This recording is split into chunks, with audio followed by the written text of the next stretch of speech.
आज हम लोग फिर से इस घातांक के नियम के लॉ ऑफ एक्सपोनेंट के थर्ड क्लासेस में आए हैं। हम लोगों ने पिछली कक्षा में फर्स्ट नियम के लिए जो भी जितने भी नियम थे वो हम लोगों ने पढ़े, सेकंड में हमने कुछ और नियम पढ़े।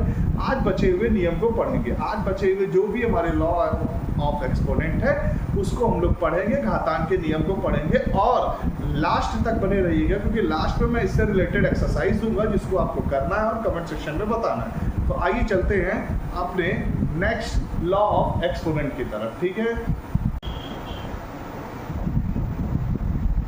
अभी तक हम लोग ने पढ़ा था, जो लॉ पढ़ा था उसमें आधार समान होता था और घातें अलग अलग होती थी।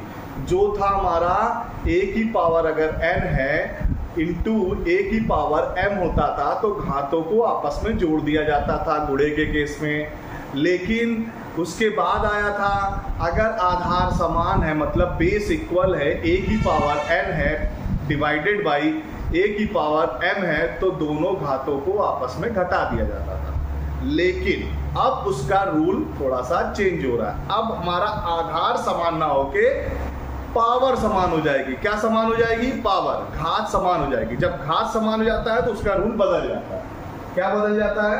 ये है, अगर a की पावर n है और इंटू b की पावर n है, मतलब यहाँ पर अगर आप देखेंगे दोनों का आधार अलग अलग है और पावर जो उसका है वो सेम है, मतलब बेस इक्वल है और पावर सेम है। तब क्या हो जाएगा?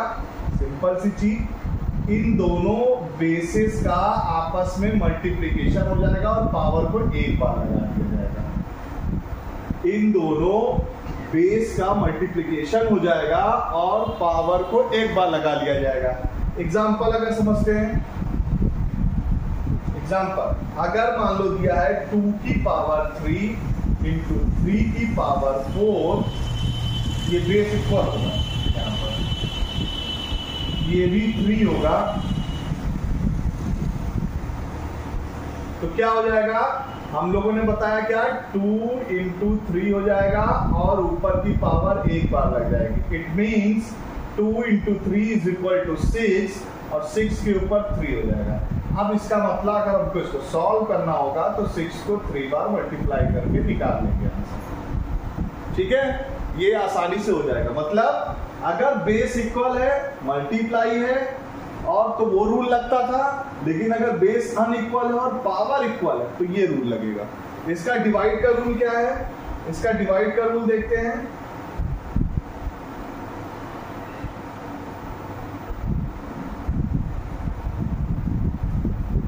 इसका डिवाइड का रूल क्या था?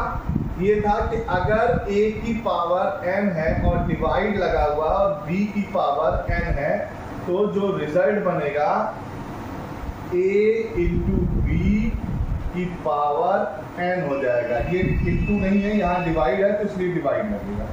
सिंपल सी चीज है, जो चीज होगी वही लग जाएगी, ये डिवाइड लग जाएगा। एग्जाम्पल, अगर हम एग्जाम्पल अगर देखते हैं, एक एग्जाम्पल के थ्रू इसको समझते हैं। अगर दिया है 4 की पावर 3 दिया है डिवाइड बाई यहाँ पर 2 की पावर 3 दिया है तो हम क्या करेंगे? 4 डिवाइड बाई 2 की पावर 3 कर देंगे। मतलब यहाँ 4 से 2 को डिवाइड करेंगे तो कितना हो जाएगा? 2 आएगा और 2 की पावर 3 हो जाएगा और इसका जो आंसर आएगा 8 हो जाएगा। ये आपका क्या हो जाएगा? फाइनल आंसर हो जाएगा। तो समझ में आ रहा है क्या कहना चाह रहा हूं मैं? कहना ये चाह रहा हूं कि हमारे पास जो भी रूल थे, अगर आप पहले से आएंगे, ये हम लोगों ने जो पढ़ा था ये पूरा घातांक का नियम था। और भी नियम होते हैं। हमने पहला पढ़ा कि अगर a की पावर n है तो उसको एक्सपेंडेड फॉर्म में इस तरीके से करेंगे और उसका गुणा करके लिख देंगे। एग्जाम्पल के साथ मैंने कल बताया था, समझाया भी था। अगर a की पावर 0 है तो उसका मान 1 आ जाता है। अगर a की पावर n और a की पावर m है, बेस इक्वल है और पावर अलग अलग और मल्टीप्लिकेशन का केस है तो पावर को आपस में जोड़ दिया जाता है। सिंपल सा है। ठीक है, ये चीज समझ में आ गया ना सबको? ठीक है, ये चीज समझ में आ गया होगा, इतना चीज समझ में आ गया होगा। हम लोगों ने जो समझा अब उसके बाद ये रूल था, ये भी मैंने बताया। आज जो हमने पढ़ा ये -1 का केस।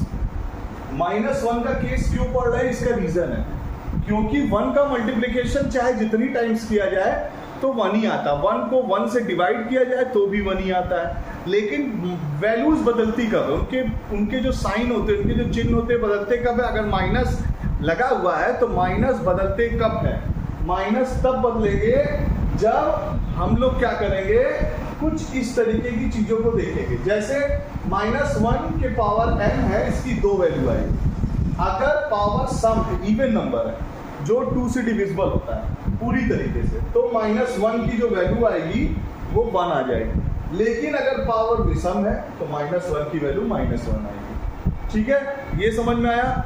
उसी तरीके से अगर पावर की पावर लगी हो तो पावर को आपस में मल्टीप्लाई कर देते हैं। फिर उसके बाद अगर अब बेस बदल जाए और पावर इक्वल हो जाए तो दोनों का मल्टीप्लाई करके पावर को एक बार लिख देते हैं, और डिवाइड का केस है तो उनको डिवाइड कर देते हैं। यहाँ तक मैंने विथ एग्जांपल आपको समझाया है, तो वो चीज़ें आपको समझ में आ गई होंगी। अब हम लोग इसका जो एक और है उसको हम लोग करते हैं, कैसे पावर को पॉजिटिव बनाते हैं, कैसे पावर को पॉजिटिव बनाते हैं। आइए चलते हैं, ये सारी चीजें हैं आपकी। अब चलते हैं पावर को पॉजिटिव कैसे बनाते हैं। जैसे अगर ये जो लॉ था, ये लास्ट वाला लॉ अगर हम लोग पढ़ते हैं, क्या कहता है कि अगर किसी की पावर माइनस में लगी हो तो उसका रेसिप्रोकल कर देते हैं तो उसकी पावर पॉजिटिव बन जाती है। रेसिप्रोकल कर देंगे तो मतलब उसका जस्ट उल्टा कर देंगे। एग्जाम्पल में अगर हम लोग चलते हैं, एग्जाम्पल सिंपल सा एग्जाम्पल है। अगर हम इसको पढ़ते हैं कि अगर मान लो 2 की पावर -4 लिखा हुआ है तो इसको पॉजिटिव कैसे बनाएंगे। हम पता है हमको कि इसके नीचे कुछ नहीं है तो हम इसको 1 लिख सकते हैं, तो इसको जस्ट इसका रेसिप्रोकल कर देंगे तो 1/2 की पावर 4 हो जाएगा। इट मीन्स अब इसको हम कैसे सॉल्व करेंगे, 1/2 इंटू 1/2 इंटू 1/2 इंटू 1/2 ये करेंगे। और इसको करने के बाद 1 का मल्टीप्लिकेशन 1 ही होता है, और 2 2 जा 4, 4 2 जा 8, 8 2 जा 16। This is your final answer. Got it? ये समझ में आ गया होगा आपको, ये फाइनल आंसर हो गया। तो कहीं ना कहीं हम क्या करते हैं, ये लॉ ऑफ एक्सपोनेंट जो होता है वो आपके क्वेश्चन को सॉल्व करने में आसान कर देता है, बहुत ही आसान कर देता है, एकदम सिंपल बना देता है। तो इसीलिए हमको क्या करना होता है, लॉ ऑफ एक्सपोनेंट के सारे क्वेश्चंस को सॉल्व करने होते हैं। तो आप क्या करेंगे, इन क्वेश्चंस पे जो मैं एग्जांपल दे रहा हूँ आप इसको कमेंट सेक्शन में करके दिखाएंगे, और किसी भी प्रकार के कोई भी डाउट होता है तो आप उस पर पूछ सकते हैं। ठीक है, तो आइए चलते हैं, आपको कुछ क्वेश्चंस देते हैं लॉ ऑफ एक्सपोनेंट पे।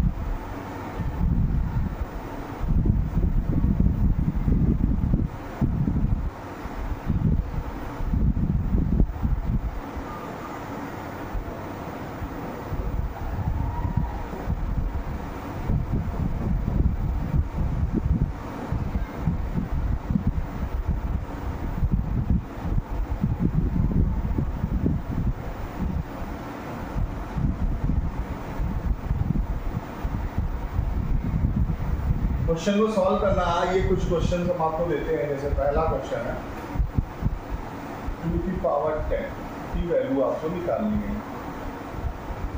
दूसरा क्वेश्चन है यदि 4 की पावर 2 इंटू 4 की पावर 5 है तो क्या करेंगे, इसको करिएगा। तीसरा क्वेश्चन, अगर यही चीज 2 की पावर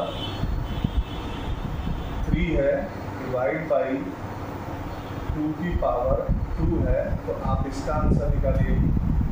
और क्वेश्चंस हैं यदि 625 की पावर 0 तो आप इसकी वैल्यू निकालिए।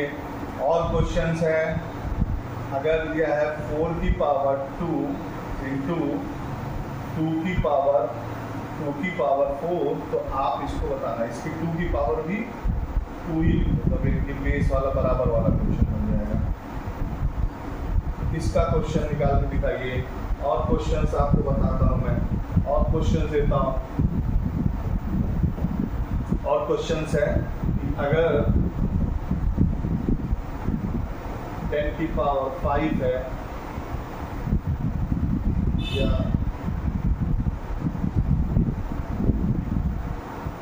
अगर 10 की पावर यहाँ पर -5 है तो इसको पॉजिटिव बना के दिखाना है आपको। और क्वेश्चंस है इसी तरीके के और भी क्वेश्चंस आपको मिल जाएंगे। और अगर यहाँ पर दिया हुआ है 6 की पावर 4 और इसकी भी पावर 5 है तो इसका रिजल्ट निकाल के दिखाइए। तो ये जो एग्जांपल्स मैंने दिए हैं ये आपको पूरे घातांक के नियम पे रिलेटेड क्वेश्चंस को मैंने दिया है। आप इसको कमेंट में करके दिखाइएगा और जो भी डाउट होगा वो आप मुझसे क्लियर कर सकते हैं। तो एक चीज़ हमेशा याद रखिए, क्वेश्चंस को करने का तरीका सबसे ये है कि आपकी स्पीड इतनी अच्छी हो, आपकी स्पीड इतनी अच्छी होनी चाहिए कि बगल वाला का पेन रुक जाए कि यार इसकी स्पीड इतनी है कैसे है। तो इसीलिए ट्रिक्स पढ़ी जाती हैं। उसकी सबसे पहले उसकी डीप नॉलेज को जानना जरूरी है कि उसका कॉन्सेप्ट आया कहाँ से, और वो अगर आप जान गए, डीप नॉलेज जान गए, तो फिर उसकी शॉर्टकट कीज आपको आसानी से समझ में आ जाए। लेकिन अगर आपको अभी हम बता दें कि ये सम और विषम क्या है, ये आपको पता ही नहीं तो आप कैसे कर पाओगे भाई, आपको पता ही नहीं। इसीलिए मैंने पहले ही क्लासेस में आपको बताया था सम और विषम क्या है, वो चीज़ें आपको आनी चाहिए। अभी हम लोग फिर नेक्स्ट क्लासेस में जो परिषदी विद्यालय के प्राथमिक और जूनियर स्कूलों में जो चीज़ें मैथ्स और इंग्लिश साइंस से रिलेटेड चीज़ें बताई जाती है, उनके चैप्टर को मैं स्टार्ट करने वाला हूँ। वो क्लास 6, 7, 8 के मैथ्स के चैप्टर को स्टार्ट करने वाला हूँ शुरू से लेकर। तो वो एक्सरसाइज आपको बताने वाला हो, तो इसलिए प्लीज़ इसको देखिएगा और एक्सरसाइज को आसानी से करिएगा, ठीक है। तो ये चीज़ों को आप अपने ध्यान में रखिएगा और एक्सरसाइज को करने के लिए तैयार रहिएगा। मैं उनके तीनों क्लासेस के क्लास 6, 7, 8 के प्राथमिक विद्यालय में, जूनियर हाई स्कूल विद्यालय में जो पढ़ाई जाती है, क्लास 6, 7, 8 में जो मैथमेटिक्स पढ़ाई जाती है, उसके सारे चैप्टर को स्टार्ट करने वाला हूँ। तो उसको देखते रहिएगा और इसके लिए थैंक यू।